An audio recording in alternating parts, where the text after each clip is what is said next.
បាទថ្ងៃនេះជាថ្ងៃ10ខែកុម្ភៈឆ្នាំ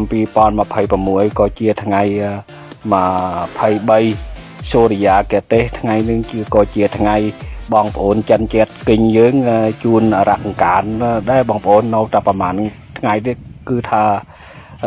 ម៉ែកហើយដូច្នេះហើយថ្ងៃនេះសៀនក៏ឡាញ់នៅអាដើមឈើអាដើមគុំឫស្សីដូចជានៅប្រហែលថ្ងៃទៀតម៉ែកហើយបងប្អូននៅឯទីក្រុងមកភូមិស្រុកវិញបើមានត្រូវការអាចឈើតាក់តងមកជាងអាកំសត់ទៅដល់ទីណាក៏ទទួលធ្វើទាំងអស់នេះហើយគឺស្ថានភាពឡាញ់អាគុំឫស្សីនៅពោគេហៅសុកយ៉នោះបងប្អូនឃ្លាំងទីក្រុងកឹងថើនេះថ្ងៃនេះក៏បាន3នាក់ទៅឡាញ់អាគុំឫស្សីដើម្បី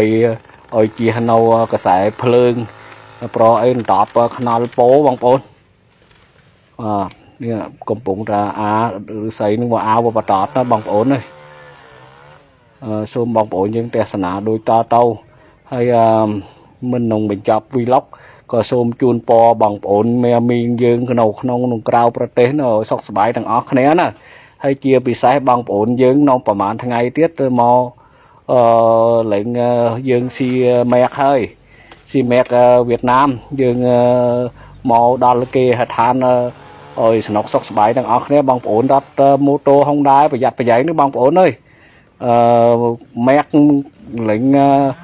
យើងធ្វើចលាយចោលវាច្រើនណែកដល់ហើយទៅប្រយ័ត្នប្រយែងតិចមកសូមជូនពរបងប្អូនយើងសុខភាពមកដល់ផ្ទះណាម៉ែកឲ្យសប្បាយនឹងគេនឹងឯងរួចហើយដល់ថ្ងៃមុងបងមុងណាំមុងសាវនឹងយើងវិលទៅក្រុមហ៊ុនទៅរោងចក្រវិញហើយដូច្នេះហើយជាងអាកំសត់គ្មានអីដើម្បីជូនពរបងប្អូនទេជូនពរបងប្អូនឲ្យស្នុកសុខសប្បាយទាំងអស់គ្នារកស៊ីកើតកាយវេលគុំទៅជាប្រជុំសុខដុមរមនារួចហើយកុំភ្លេចជួយ like share page ឲ្យសៀនផងសូមនិយាយបន្ថែមទៀតក្នុងការបងប្អូនមកវិលមកស្រុកដើម្បីរៀបចំផ្ទះសម្បែងភូមិមកអីនឹងមានឈើដើមឈើណាវាតាក់តេងវាពិបាកលំបាកលំបិនណាអាចតាក់តងមកលេខទូរស័ព្ទសៀន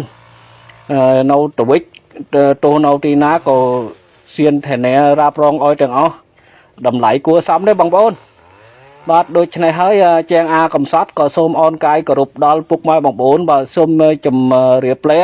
សន្មតជួបបងប្អូនយើងនៅវីដេអូឃ្លីបក្រោយបាទជួយ like ជួយ share ផងបងប្អូនបាទជម្រាបលា